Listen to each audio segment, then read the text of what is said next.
नमस्कार मित्रांनो, मी दीपक कनाळजे तुमचं सर्वांचं स्वागत आहे आपल्या चॅनलवर। चला आपण आता वयवारीवरचा 6वा पार्ट आणत आहोत। तुम्ही जर मागील पार्ट बघितले नसतील तर पहिले ते बघून घ्या, कारण की त्या पार्टवर आधारित आहे। आपण जे मागील वर्षाचे प्रश्नपत्रिकामध्ये प्रश्न झाले ते सर्व घेणार त्यावर, म्हणजे पुरे MPSC असो, UPSC असो किंवा ज्या सरळ सेवा भरती मार्फत ज्या वयवारीवर जे प्रश्न पडले ते सर्व आपण याच्यात घेणार आहोत। आता जो या प्रश्न बघणार आहोत आपण, या पोलीस भरतीला पडलेला सोलापूर उस्मानाबाद वयवारीवरचे सर्व उदाहरणं आपण घेणार आहोत। चला आता पार्ट नंबर 6 आहे, त्यात आपण बघू। आता हा प्रश्न सोडावा। पहिले 1 ते 15 गेले मी दुसऱ्या पार्टमध्ये, पार्ट 1 ते 6 मध्ये। आता या 6वा पार्ट आहे। याच्यात काय दिलं आपल्याला, अ ब क यांच्या आजच्या वयाची बेरीज 77 आहे। आता इथं लिहून घ्या, अ ब क आजचे वय यांची बेरीज किती आहे, 77। 3 वर्षापूर्वी, पूर्वी म्हणजे रे मागील वर्ष, आणि नंतर म्हणजे पुढील वर्ष। हे ध्यान ठेवा, 3 वर्षापूर्वी सांगितलं।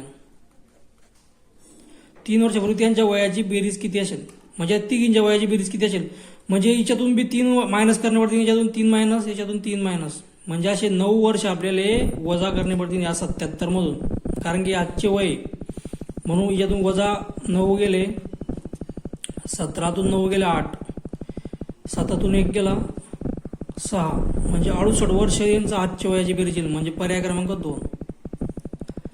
आणि जर त्यांना जर आपल्याला सांगितलं असतं नंतर 3 वर्ष, नंतर 3 वर्ष, तर आपण त्यात ऍड केले असते, या 77 मध्ये 9 ऍड केले असते तर उत्तर आलं असतं आपलं, म्हणजे त्यांची 3 वर्षानंतरची पूर्वीची कोणत्या बी वयवारीमध्ये निघा आपल्याला काय दिलं तर आजचं वय दिलं राहील, नंतरचे वय बेरीज नंतर पूर्वीचे वय वजा करणे पडतील, नंतरचं ऍड करणं पडेल।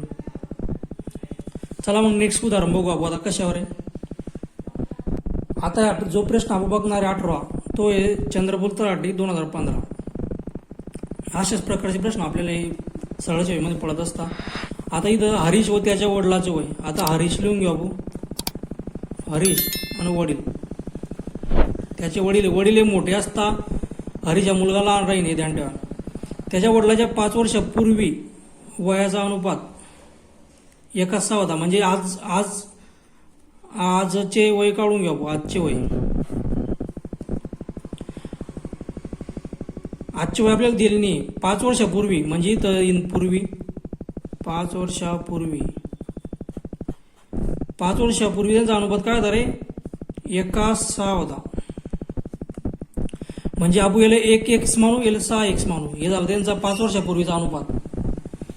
तर जर आपल्याला आजचं काळ नसलं तर या x + 5 करणं पडतील, हे झालं त्यांचं आजचं, हे 6 + 1 5, हे झालं आजचं, त्यांचं वय। तर त्यांच्या 5 वर्षानंतर वयाचा अनुपात, आता त्यांचं 5 वर्षानंतरचा वयाचा अनुपात काय दिलं आपल्याला, हे 5 वर्षानंतर,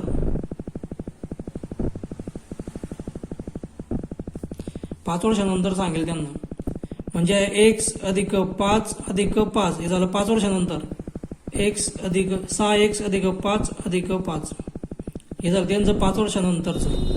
तो काय म्हणतो रे, 2 7 आहे, म्हणजे 2 आहे ते 7 आहे, असं म्हणणं त्याचं। तर यांचा आपण तिरकस गुणाकार जर केला तर आपल्याला उत्तर भेटतील।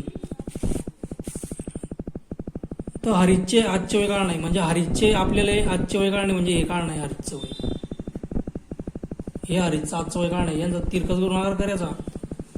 आता हे तर 10 झाली, इथं हे पण 10 झाले, म्हणजे x + 10 गुणिले 7 करणे पडतील, या दोघीला गुणणं पडेल।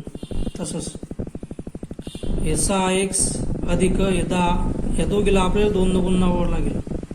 हे आता सोडून घ्या, 7x + 70 बरोबर 12x, हे 2 न गुणला 12x + हे 20, हे 2 न गुणलं। आता हे 7x इकडून 12x मधून जायचे तर 5x राहतील, हे 12x मधून 7 गेले 5x। आता इकडे प्लस आहे, हे इकडे जाते मायनस, म्हणजे 50, हे 5 गुन्हेला इकडे जातील ते भागेला 5, 5 1 5 5 2 10, म्हणजे x बरोबर काय इंद्रे 10। आपल्याला काय सांगितलं, आजचं वय काढ नाही कोणाचं, हरीशचं। जर x ले कधी 10 टाकले आणि 5 झाले 15, म्हणजे हरीशचं वय येतील आजचं 15. आपलं पर्याय क्रमांक 3. आता आपण नेक्स्ट उदाहरण बघू.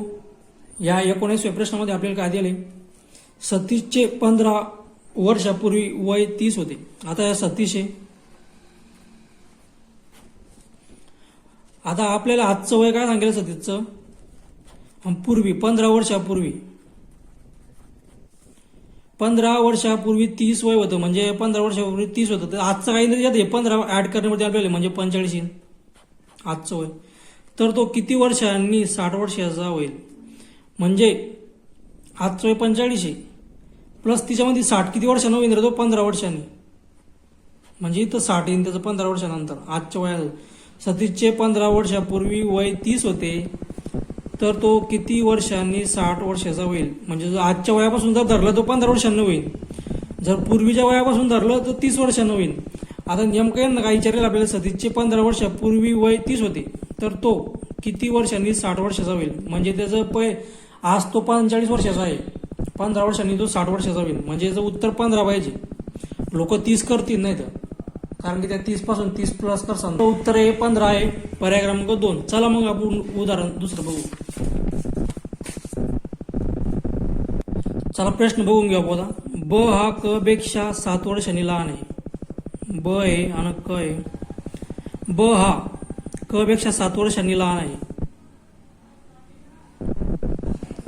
म्हणजे ह्या मोठा आहे क आणि हा लहान आहे, हे ध्यान ठेवा. या 7 वर्षांनी लहान आहे. हा जर एक्स असला तर आपण एक्स वजा 7 धरू येईल, म्हणजे 7 वर्षांनी लहान आहे, या एक्स आहे.